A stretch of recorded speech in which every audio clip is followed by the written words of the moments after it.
आज के लेक्चर में हम डिस्कस करने जा रहे हैं थ्योरीज ऑफ केमिकल बॉन्ड कि किस तरह से केमिकल बॉन्ड जो हैं वो बनते हैं। तो हमारे पास दो मेन कंसेप्ट हैं जो हमें बताते हैं कि किस तरह से कोई भी एटम जो है वो केमिकल बॉन्ड बनाता है। तो हमने पिछले लेक्चर में देखा था कि एटम जो हैं वो केमिकल बॉन्ड बनाते हैं ताकि वो स्टेबिलिटी को गेन कर सकें, और इसमें हम देखेंगे कि वो एटम किस तरह से जो हैं वो बॉन्ड बनाते हैं।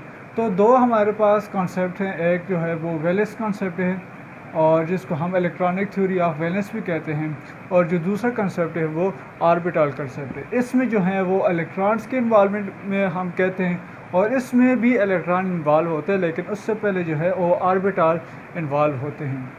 तो जो इलेक्ट्रॉनिक थ्योरी ऑफ वैलेंस है ये पेश की थी लीविस ने 1916 में।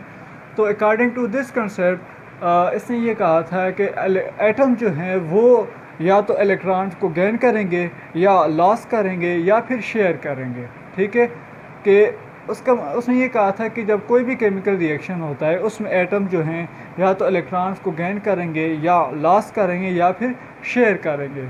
इन तीनों में अगर वो इलेक्ट्रॉन को गेन कर रहे हैं या लॉस कर रहे हैं या उनको शेयर कर रहे हैं, उनका मकसद क्या होगा? उनका मकसद ये होगा कि वो इनर्ट इलेक्ट्रॉनिक कन्फिगरेशन को अटेन कर लें, या दूसरे लफ्ज़ों में ये कह लें कि नोबल गैसेस की इलेक्ट्रॉनिक कन्फिगरेशन को अटेन कर लें। तो इसने ये कहा था अकॉर्डिंग टू दिस थ्योरी कि एटम जो हैं वो इलेक्ट्रॉन्स को गेन या लॉस करते हैं या शेयर करते हैं in chemical reaction to attain the inert configuration या नोबल गैस इलेक्ट्रॉनिक कन्फिगरेशन। तो इस कंसेप्ट को हम क्या कहते हैं? वैलेंस थ्योरी ऑफ या वैलेंस कंसेप्ट या इलेक्ट्रॉनिक थ्योरी ऑफ वैलेंस कहेंगे।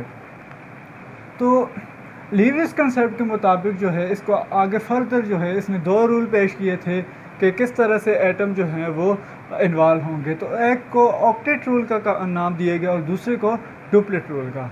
अब ऑक्टा किसे कहते हैं? ऑक्टा कहते हैं 8 को। तो ऑक्टेट रूल का मतलब ये है, तो उसने ये कहा था कि एटम जो है वो केमिकल बॉन्ड में हिस्सा लेते हैं, केमिकल रिएक्शन में हिस्सा लेते हैं, केमिकल बॉन्ड्स बनाते हैं, और उस बॉन्ड के ज़रिए ये क्या करते हैं? अपने वैलेंस शेल के अंदर 8 इलेक्ट्रॉन्स को पूरा करेंगे। ठीक है, अगर कोई एटम जो है उसके पास 7 इलेक्ट्रॉन है तो वो एक इलेक्ट्रॉन को क्या करेगा? गेन करके उसे इलेक्ट्रॉन को क्या कर सकते जो है वो अपने 8 इलेक्ट्रॉन पूरा कर सकता है, या फिर एक इलेक्ट्रॉन को शेयर करके भी वो अपने 8 इलेक्ट्रॉन को पूरा कर सकता है। अगर किसी एटम के पास जो है वो 3 इलेक्ट्रॉन हैं, ठीक है, फर्स्ट 2 जो है वो फर्स्ट शेल में है और एक जो है वो सेकंड शेल में है, तो वो क्या करेगा?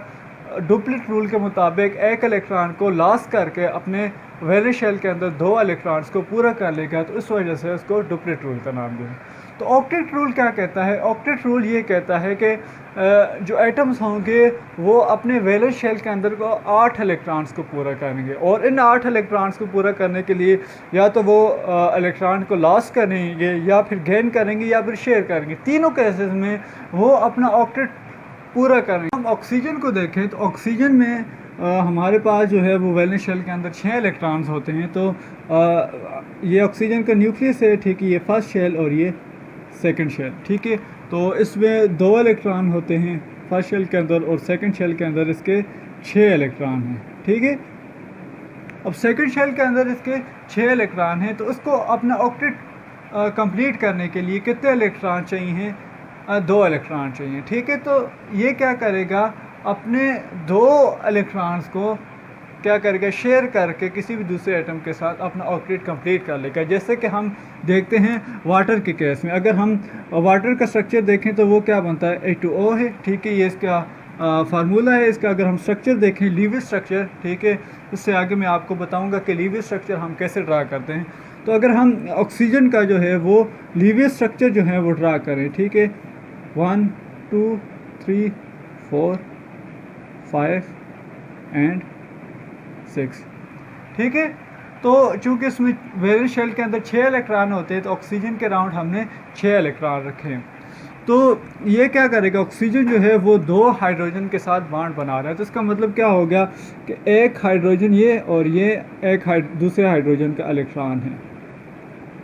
ठीक है, इसको आप इस तरह से भी ड्रा कर सकते हैं, ये लॉन पेयर, ठीक है, और ये जो है वो बॉन्ड पेयर है, ठीक है। ये दोनों जो है वो स्ट्रक्चर ठीक है, आप कोई भी ड्रा कर सकते हैं।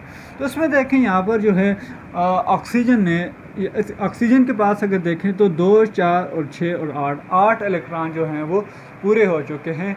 तो इस तरह से इसका ऑक्टेट जो है वो कंप्लीट हो चुका है। इस तरह से जितने भी एटम्स होंगे वो इसी तरह से इलेक्ट्रॉन्स को शेयर करेंगे। लेट्स सपोज अगर मैं नाइट्रोजन की बात करूँ, ठीक है, तो नाइट्रोजन के अंदर हमारे पास जो है वो 5 इलेक्ट्रॉन्स होते हैं, 1 2 3 4 5, ठीक है। तो ये जो है अपना ऑक्टेट कंप्लीट करने के लिए इसको कितने इलेक्ट्रॉन चाहिए? 3 इलेक्ट्रॉन चाहिए। तो ये अपने 3 इलेक्ट्रॉन्स को शेयर करेगा ताकि अपना ऑक्टेट जो है वो कंप्लीट कर सके। तो एक हाइड्रोजन के साथ ये, और ये दूसरे हाइड्रोजन के साथ, और ये जो है वो तीसरे हाइड्रोजन के साथ। तो ये जो है वो हमारे पास अमोनिया का स्ट्रक्चर बन गया है। तो देखें यहाँ पर जो नाइट्रोजन है उसके पास कितने इलेक्ट्रॉन हैं? 5 अपने थे और एक जो है वो हाइड्रोजन का दूसरा भी है और ये तीसरा। तो टोटल 8 इलेक्ट्रॉन जो हैं उसने कंप्लीट कर लिए। इसी तरह से जब हम डुप्लेट रूल में आते हैं तो डुप्लेट रूल ये कहता है कि जब एटम जो हैं वो केमिकल बॉन्ड में हिस्सा लेते हैं और अपने वैलेंस शेल में 2 इलेक्ट्रॉन्स को पूरा करेंगे, ठीक है। तो डुप्लेट रूल, डुप्लेट कहते हैं 2 को, ठीक है। तो डुप्लेट में क्या ये होगा कि वैलेंस शेल में हमारे पास 2 इलेक्ट्रॉन जब आएंगे तो उसको हम क्या करेंगे, इसको हम डुप्लेट रूल कहेंगे। लेट्स सपोज अगर मैं हाइड्रोजन की यहीं से आपको एग्जांपल दूं तो उसके पास 1 इलेक्ट्रॉन होता है। तो जब इसने अपना 1 इलेक्ट्रॉन शेयर करके नाइट्रोजन के साथ बॉन्ड बनाया तो उसके जो वैलेंस शेल में जो इलेक्ट्रॉन्स हो गए हैं वो कितने हो गए हैं? 2 इलेक्ट्रॉन हो गए हैं। तो इस वजह से ये जो है वो स्टेबल हो गया। इसी तरह से हीलियम में 2 इलेक्ट्रॉन्स होते हैं, ठीक है, 2 इलेक्ट्रॉन्स होते हैं। तो हीलियम क्या है, ये भी स्टेबल है। इस तरह से लिथियम है, ठीक है, इसके पास 3 इलेक्ट्रॉन्स होते हैं। वैलेंस शेल के अंदर 1 इलेक्ट्रॉन है, तो वह अपना 1 इलेक्ट्रॉन लॉस करके उसके पास 2 इलेक्ट्रॉन रह जाएंगे तो वो भी क्या हो जाएगा? स्टेबल हो जाएगा। तो इस तरह से जो है डुप्लेट रूल ये कहता है कि एटम जो है वो इलेक्ट्रॉन को गेन करेंगे, लॉस करेंगे या शेयर करेंगे और अपने वैलेंस शेल में 2 इलेक्ट्रॉन्स को पूरा करेंगे। ऑक्टेट रूल ये कहता है कि एटम जो है वो इलेक्ट्रॉन को गेन करेंगे, लॉस करेंगे या शेयर करेंगे और अपने जो वैलेंस शेल है उसके अंदर 8 इलेक्ट्रॉन्स को पूरा करेंगे। तो जितने भी नोबल गैसेस हैं उनके हीलियम के अलावा बाकी जितने भी आपको नोबल गैसेस है जो आपके पास फार राइट में होती हैं पीरियोडिक टेबल में, ठीक है, हीलियम से नीचे आप आ जाएं तो उनके पास सबके जो होंगी वो सारे के सारे उनमें 8 इलेक्ट्रॉन्स पूरे होते हैं। तो वो केमिकली इनर्ट होती हैं। इनर्ट होने का मतलब ये है कि वो केमिकल रिएक्शन में हिस्सा नहीं लेती। तो इस वजह से कोई भी एटम जो है वो स्टेबिलिटी, अगर हिस्सा नहीं ले रही तो उसका मतलब ये है कि वो स्टेबल हैं। तो स्टेबिलिटी गेन करने के लिए ऑक्टेट और डुप्लेट रूल में ये उसके मुताबिक जो है केमिकल बॉन्ड में हिस्सा लेते हैं। अब आते हैं ऑर्बिटल कंसेप्ट में। ऑर्बिटल कंसेप्ट ये कहता है कि एटम जो हैं उनके ऑर्बिटल जो है आपस में ओवरलैप होते हैं और उनके ओवरलैप होने की वजह से जो है वो हमारे पास मॉलिक्यूलर ऑर्बिटल बनते हैं और उन्हीं की वजह से बॉन्ड्स बनते हैं। लेट्स सपोज अगर मैं हमारे पास हमें पता है कि हमारे पास जो एस ऑर्बिटल होता है, पी ऑर्बिटल, ठीक है, पी सब शेल में आगे 3 ऑर्बिटल है, पी एक्स, पी वाई और पी जेड, और इसी तरह से डी सब शेल में 5 ऑर्बिटल्स हैं। तो ये सारे ऑर्बिटल जो हैं एक दूसरे के साथ इंटरैक्ट करते हैं, ओवरलैप होते हैं और इनके ओवरलैप होने की वजह से बॉन्ड्स बनते हैं। तो 2 तरह के बॉन्ड्स बनते हैं, सिग्मा बॉन्ड, ठीक है, सिग्मा, और दूसरा जो है वो पाई बॉन्ड बनता है। तो सिग्मा बॉन्ड किस वजह से बनता है? जब हेड टू हेड जो है वो ओवरलैपिंग हो रही होती है, ठीक है। हेड टू हेड ओवरलैपिंग का मतलब ये है कि ये एक दूसरे के साथ मुकम्मल तौर पर लॉक्ड हो जाएं तो इसको हम हेड टू हेड ओवरलैपिंग कहेंगे। तो ये जब कम्प्लीटली ओवरलैप्ड होते हैं तो इसमें क्या होगा, ये सिग्मा बॉन्ड बनेगा। तो सिग्मा बॉन्ड जो है चूँकि इनमें ओवरलैपिंग ज़्यादा होती है तो ये सिग्मा बॉन्ड जो है वो स्ट्रॉन्ग होता है।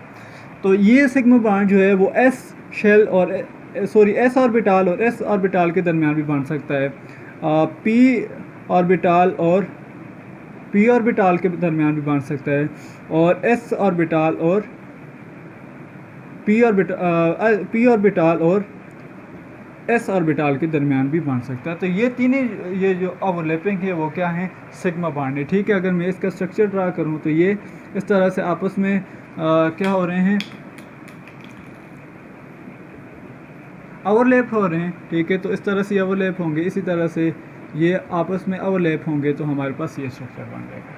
तो इस तरह से ओवरलैपिंग जो होगी वो हमारे पास सिग्मा बॉन्ड बनेंगे।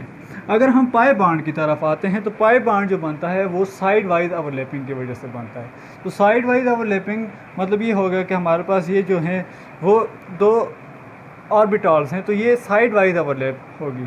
तो यहाँ पर चूँकि ओवरलैपिंग बहुत कम होती है तो इस वजह से ये जो बॉन्ड होता है, पाई बॉन्ड जो होता है वो वीक होता है। तो लेट्स सपोज ये जो है एस और पी के दरमियान कभी नहीं बनता, हमेशा जो है ये पी और पी के दरमियान बनेंगे, ठीक है।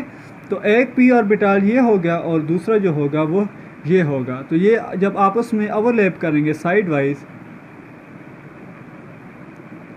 थोड़ा सा इधर, ठीक है, तो ये जो थोड़ा सा एरिया जो आपस में ओवरलैप हो रहा है तो इसके ज़रिए से क्या बन रहा है, ये पाई बॉन्ड बन रहा है।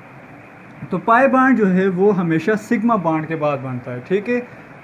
ज़रूरी नहीं है कि जो है वो सिग्मा बॉन्ड बने और पाई बॉन्ड बने, लेकिन पाई बॉन्ड बनने के लिए ज़रूरी ये है कि पहले सिग्मा बॉन्ड हो, ठीक है। पहले हेड टू हेड ओवरलैपिंग होगी, सिग्मा बॉन्ड बनेगा, उसके बाद अगर पॉसिबिलिटी है कि अगर दो अनहाइब्रिडाइज ऑर्बिटल हों या एम्प्टी ऑर्बिटल हों तो तब पाई बॉन्ड बन सकता है, ठीक है। लेकिन पाई बॉन्ड कभी भी अकेला नहीं बन सकेगा, उससे पहले सिग्मा बॉन्ड का होना ज़रूरी है।